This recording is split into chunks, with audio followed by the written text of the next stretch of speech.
Marcus wiped sweat from his forehead as he stared at the massive New Jersey estate. The sun beat down on the bright green lawn.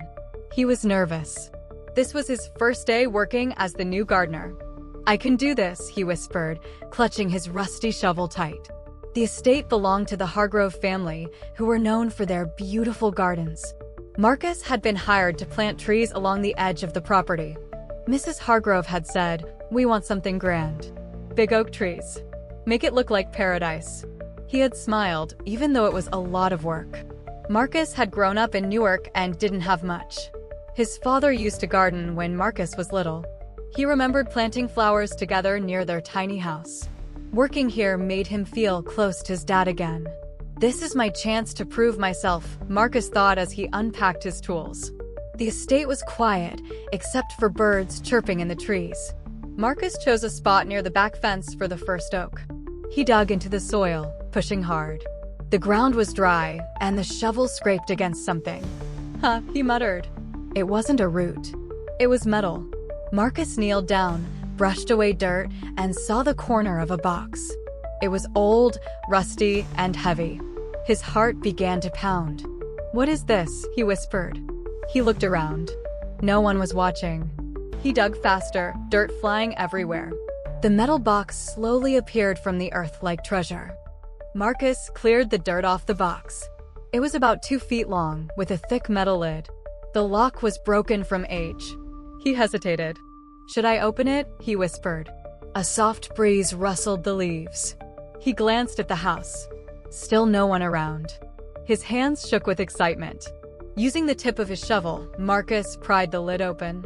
With a squeal, it lifted. His jaw dropped. Inside were stacks of shining gold bars, each wrapped in dusty cloth. They glimmered in the sunlight like something out of a movie.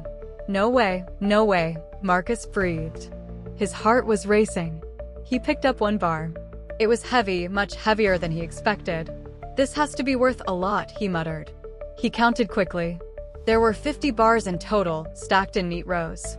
His mind spun. "I just found treasure. Real treasure," he whispered. His pulse pounded in his ears. Marcus knew he couldn't just carry them out. Someone might see. He gently placed the bar back inside. He covered the box with a tarp from his truck and tossed some tools on top to hide it. He glanced around nervously, feeling like someone might be watching him from the trees. "What do I do?" he thought. If he told the owners, they might take it.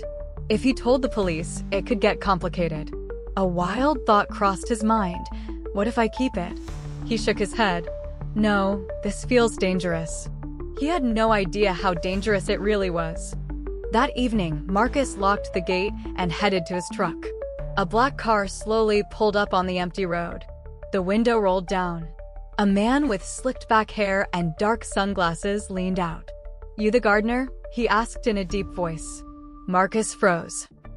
Yeah, he said carefully. "Name's Tony," the man said. "Heard you're planting near the back fence. That's old ground, you know." Marcus nodded slowly, unsure what to say. "You find anything interesting today?" Tony asked with a smirk. Marcus's stomach twisted. "Nope. Just dirt and rocks," he lied. Tony stared at him a moment too long.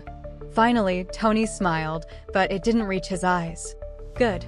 Keep it that way," he said. Then he rolled up the window and the car drove off.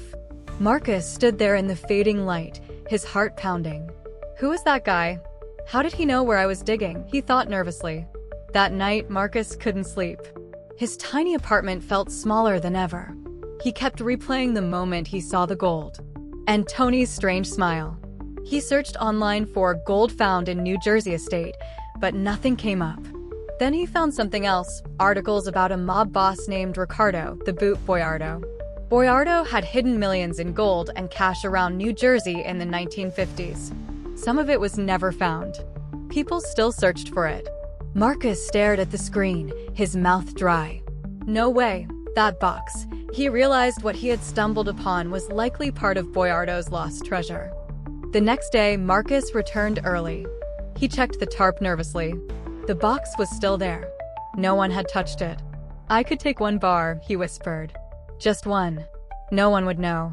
But then he pictured Tony's cold smile. "Or they'd find me," he muttered. He pushed the thought away. Mrs. Hargrove walked up with her usual cheerful smile. "Morning, Marcus. How's the digging going?" He forced a grin. "Good, ma'am. Just getting started." She patted his shoulder. "Wonderful. We trust you." Marcus felt a sharp pang of guilt. She had no idea he was hiding millions right under her garden. As he dug holes for more trees, Marcus kept glancing toward the tarp. His mind raced with possibilities. He could change his life forever. Pay off debts. Buy a house. Help his mom. But then, what if the gold was traced? What if dangerous people came for it? His stomach knotted. That night, Marcus called his best friend, Jamal. "Man, you're not gonna believe this," Marcus whispered. He told Jamal everything: the box, the gold, Tony. There was a long silence on the line. Then Jamal said, "Bro, that sounds like mob money.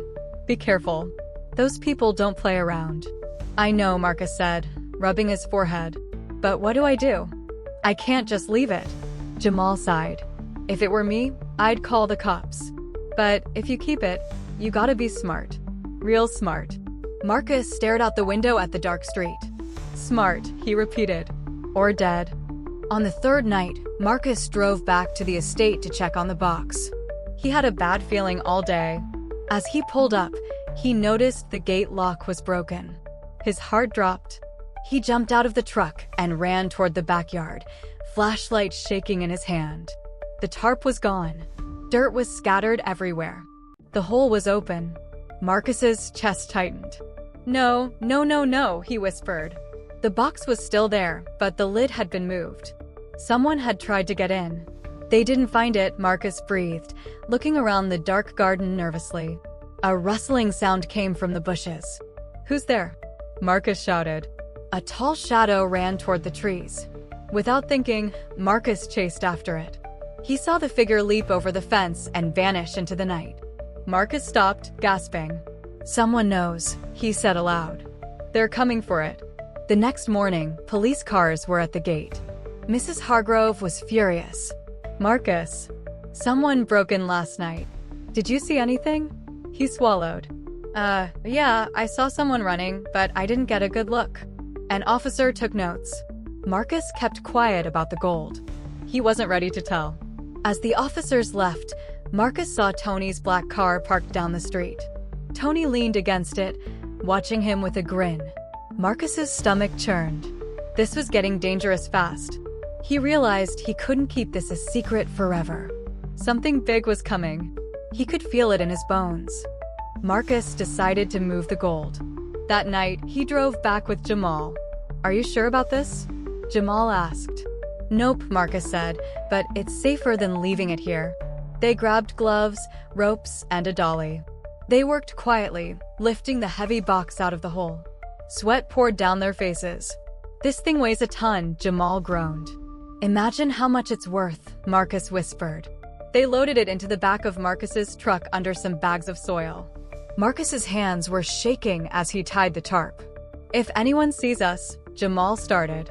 Marcus cut him off. "We'll be fast."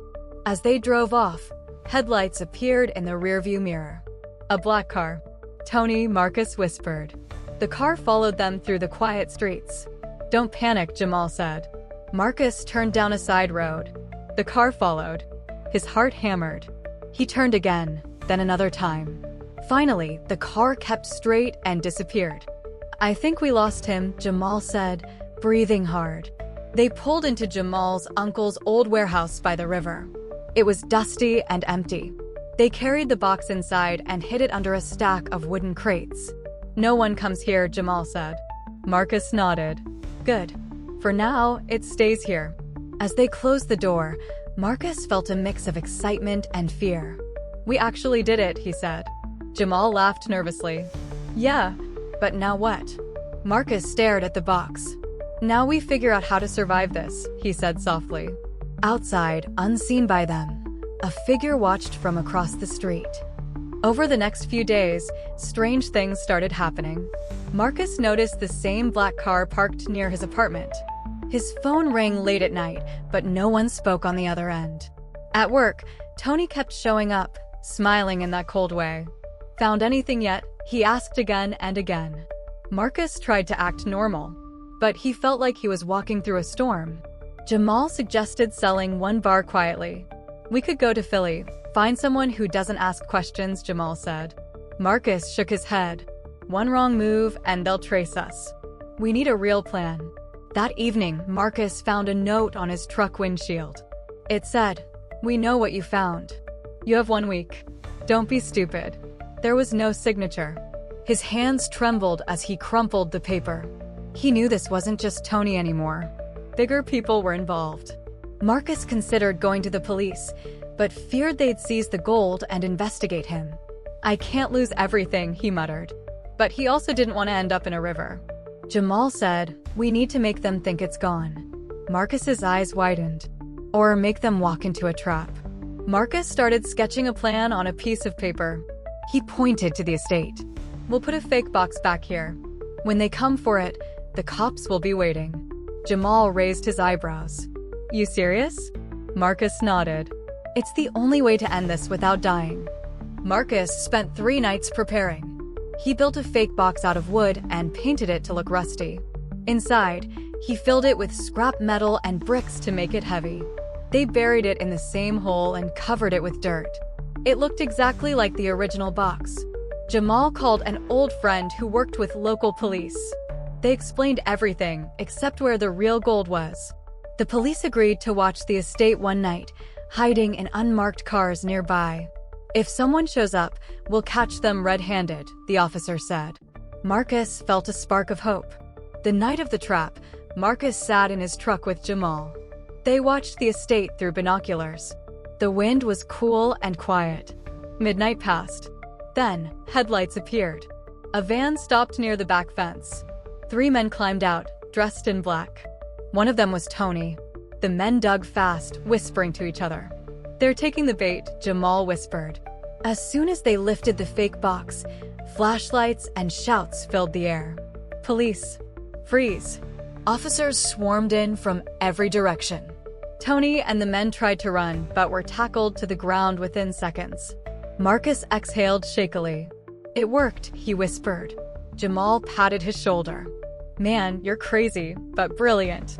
As police arrested Tony, Marcus knew this was far from over. But the first battle was won. He watched Tony being shoved into a car, glaring back at him. Marcus shivered. This wasn't the end. The next day, Marcus was called to the police station. Detectives questioned him for hours. "Why were you digging there? How did you know about the fake box?" Marcus stuck to his story. "I just wanted to help." They seemed suspicious, but had no proof he'd taken anything else. At home, Marcus stared at the real box hidden in the warehouse. He felt the weight of every gold bar pressing on his mind. "I could disappear," he whispered. "Start over somewhere far away." But he also remembered Mrs. Hargrove's trust, Jamal's loyalty, and the danger he'd faced. Jamal said, "We could keep a few bars and turn the rest in. That way, you're not broke, but also not hunted." Marcus thought about it all night. If he turned it all in, he'd be safe but broke again. If he kept it all, he'd live in fear. There had to be a middle ground. The next morning, Marcus drove to the warehouse. He opened the box and stared at the gold. "You changed everything," he said softly. He picked up 5 bars and wrapped them in cloth. The rest he loaded into the truck. His hands were steady now. He knew what he had to do. He drove to the police station and told them he'd found a box with gold during work. They were shocked. News spread fast. The gold was confirmed to be part of Boyardo's lost stash. Marcus handed most of it over, but the 5 bars remained hidden, his silent reward for surviving it all. Months later, Marcus's life had changed. He wasn't rich, but he wasn't struggling either. He had quietly sold 1 gold bar overseas through a trusted friend, enough to buy a small house for his mom. He kept working as a gardener. "It's honest work," he'd say with a smile. The Hargroves praised him for helping catch the thieves. The town called him a hero. Tony and his crew went to prison for trying to steal historical property. The news never mentioned Marcus finding it first, and that was just how he wanted it. Quiet, safe, peaceful. Sometimes, Marcus would stand in the exact spot where he found the box. He'd plant flowers there now, bright yellow ones that looked like gold in the sunlight. "This is where it all began," he'd whisper. The ground held secrets, but now it also held new life. Jamal teased him sometimes. "You could have been on a beach in Mexico right now." Marcus laughed. "Nah, I like it here." The adventure had changed him. He'd learned that treasure could bring danger, but also choices. And he'd made the right ones for himself and those he cared about. As the sun set over the estate, Marcus leaned on his shovel and smiled. The garden was quiet, peaceful, and full of life. Somewhere out there, more secrets might still lie buried. But for Marcus, the real treasure wasn't the gold. It was the life he'd built above it.